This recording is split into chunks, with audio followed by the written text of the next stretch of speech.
उनके नजरिया से देख रहा है कि उनका क्या होगा, लेकिन हमारा क्या होगा। हम लोग माइनॉरिटी बनने जा रहे हैं, तो हमें प्रोटेक्शन जो वोरा साहब ने कहा वो बहुत अहम, और आप भी उसी को कह रहे हैं कि असल में जो वहाँ के एथनिक लोग हैं और जो वहाँ की पॉपुलेशन या फिर रिसोर्सेज हैं उसको लेकर क्या होगा। एक आखिरी सवाल सर कि में इंसर्जेंसी क्यों हुई? इसीलिए हुई कि वहाँ के जो ट्राइबल लोग थे वो राजा थे, वहाँ के king was a tribal king, Tripuri राजा था।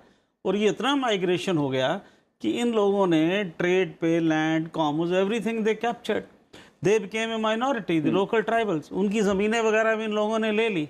अब आप मेरे घर में घुसाओगे, सारा कुछ छीन लोगे, तो मैं बंदूक उठाऊंगा ही। इंसर्जेंसी इसीलिए त्रिपुरा में हुई जाके, और तरह भी के ऐसे केसेस हैं। तो उसके बड़े लॉन्ग टर्म इम्प्लीकेशन है। एक आखिरी सवाल की जिस तरीके से हमने देख रहे हैं, ये जब नौबत हमें देखनी पड़ रही 5 दशक में हम काउंटिंग कर रहे हैं किसी एक राज्य में, क्या सीमावर्ती राज्यों में जिनके खासतौर पर बॉर्डर ओपन है वहाँ पर हमने कुछ सिस्टम को बदलने की कोशिश की है ताकि ये हालात इस तरह के दोबारा ना हो, या फिर अभी हम उसी पैटर्न को लागू किए हुए हैं?